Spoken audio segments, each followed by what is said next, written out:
All right, so we're diving deep into Who Moved My Cheese today.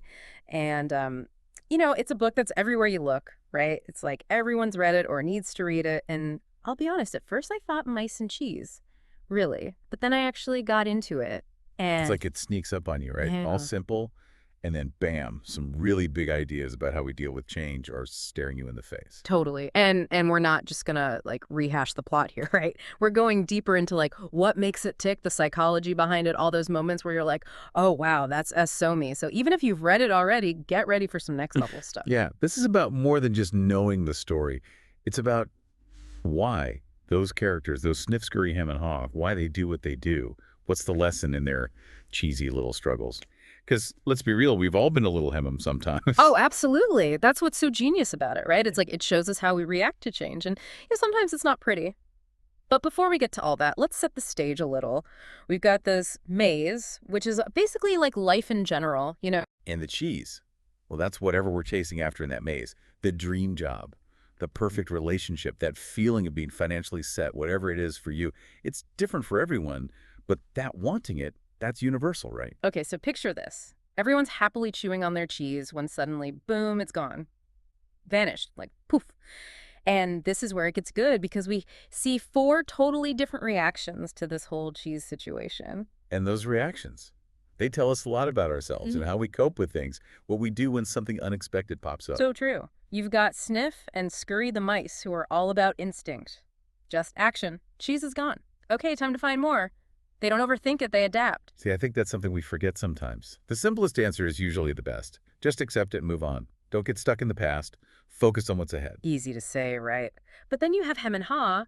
They're like us, but with even bigger cheese appetites, their reactions are a little more, well, human. Oh yeah, definitely him especially is fascinating. Hmm. He is like the king of denial and fighting change. Cheese is gone. No way. Someone's messing with me. Mm. He's holding on to this idea that things will just go back to how they were. Ah, and that is so relatable. It's painful. It's that feeling of, this isn't fair. The world should just work the way I want it to. Exactly. The book doesn't like make fun of him for feeling that way though. It just shows it's normal to feel that way, even if it doesn't Yeah. really help. And it makes you wonder, what are my hem thoughts? What am I doing that's holding me back? Right. Because let's be real, as much as we want to be all chill and adaptable, like those mice, sometimes we're drowning in Hem's negativity. But it's more than just denial, right? It's that fear of the unknown that the book gets so right. Oh, for sure. Hem is terrified of what's out there in the maze. He'd rather cling to what he knows, even if it's not good for him, than deal with the scariness of trying something new? And it's not just like, oh no, what if I don't like the new cheese? It's also that fear of like messing up, looking dumb, making the wrong choice. You know what I mean? Totally. Hem is so scared of getting it wrong that he'd rather just stay put, even if it's miserable. It's like that analysis paralysis thing everyone talks about. We get so busy thinking about all the what ifs that we end up doing nothing. So how do we break out of that hemness? Because I feel like we've all been there. Cheese is gone, but we're too chicken to even start looking for new cheese. Well, that's where Haw comes in. He starts off the same way as Hem, scared, clinging to the past, but then something cool happens. He has this breakthrough. Right. He's the one who finally goes, okay, enough is enough. I can't just sit here and wish for the cheese to come back. Exactly. And that's where the book gets really useful. Mm. Hall realizes he's got to change his thinking from why me to what now. Yeah. He starts focusing on what he can control, like his attitude and what he does instead of what he can't. And that's when those little messages on the wall start popping up, right? Those aha moments he has while he's figuring out the maze. It's like he's leaving clues not just for him, but for all of us. Exactly. Those messages are like little reminders to fight back against those hem thoughts. When he writes, if you do not change, you can become extinct. He's not just talking about mice. He's talking about how we all get stuck in our ways, even when it's not working anymore. It's true, though. Change is going to happen whether we like it or not, right? That cheese is going to keep moving. Yep. The quicker we accept that, the better. Yeah. Then we can start figuring out how to not just survive the change, but actually do well because of it.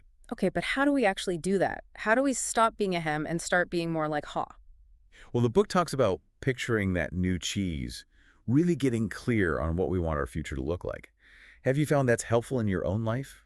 Or when you're helping people through tough transitions? Oh, for sure. Yeah. Visualizing is super powerful. It's like it tricks your brain into focusing on what you're moving toward instead of what you're running from.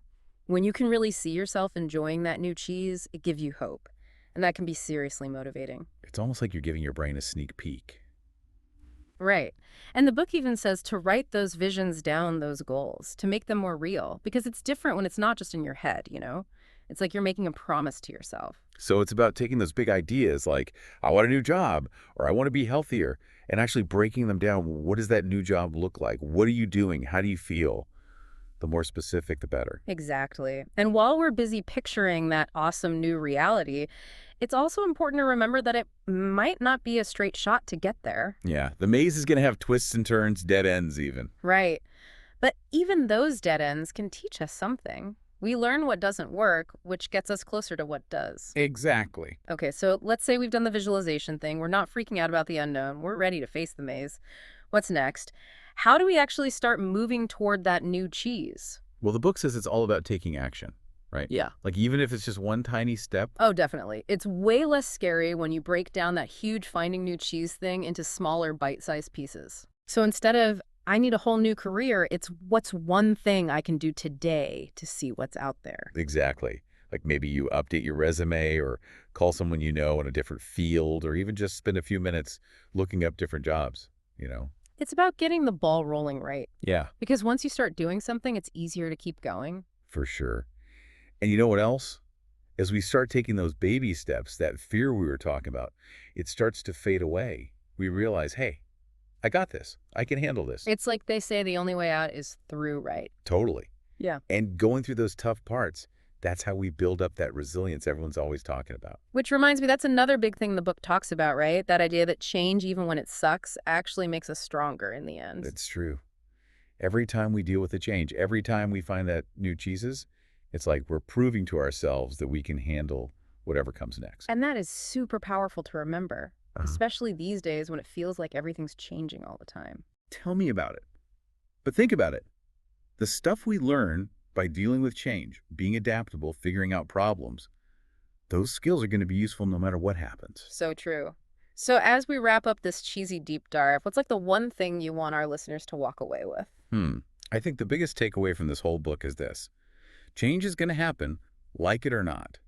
But it's also a chance to grow and find something even better. Don't be scared of it. Use it. You might be surprised at what you find. I love that. So next time you're feeling stuck, remember those little cheese-loving dudes and ask yourself, what would Sniff and Scurry do? Maybe it's time to go exploring. Thanks for joining us on this cheesy deep dive, everyone. Until next time.